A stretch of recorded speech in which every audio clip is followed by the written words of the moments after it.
హెల్త్‌కి లేకపోతే ఫ్యాట్ బర్నింగ్‌కి వేడి నీళ్ళు బాగా హెల్ప్ చేస్తాయి అని అంటారు. Is it true?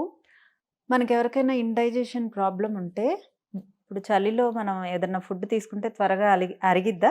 అవును. అరగదు. అరగదు. హ్మ్. సో, అలాగే మనం కోల్డ్ వాటర్ తాగటం వల్ల మనకు ఫుడ్ డైజెషన్ అనేది చాలా స్లో అయిపోతది. ఓకే. సో, ఏదైనా మన బాడీ స్లో ప్రాసెస్ అవుతుంది అంటే మనం వెయిట్ గెయినే అవుతాం. హ్మ్. సో, ఇండైజెషన్ ప్రాబ్లమ్ ఉండే వాళ్ళకి, ఓకే. గ్యాస్ట్రిక్ ఇష్యూ ఉండే వాళ్ళకి. ఓకే. సో, కోల్డ్ వాటర్ అంటే హాట్ వాటర్ చేసే బెనిఫిట్ కోల్డ్ వాటర్ అయితే చేయదు.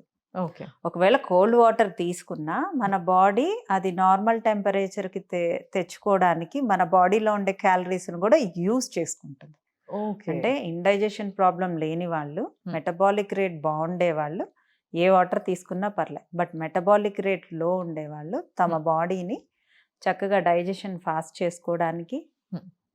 హెల్తీగా ఉండటానికి మెటబాలిక్ రేట్ అంటే మెటబాలిక్ రేట్ బావున్నప్పుడు ఎలా అయినా బాడీ కూల్ వాటర్ తాగినా దాన్ని మామూలుగా ఎవరైనా తాగినా ఇండైజెషన్ ఉన్న అవును. వాళ్ళు గూడా ఎవరు తాగినా ఆ కూల్ వాటర్‌ని నార్మల్ టెంపరేచర్‌కి తెచ్చుకోవడానికి హ్మ్. బాడీలో ఉండే మన క్యాలరీస్ యూజ్ చేసుకొనే అది తెచ్చుకుంటాం.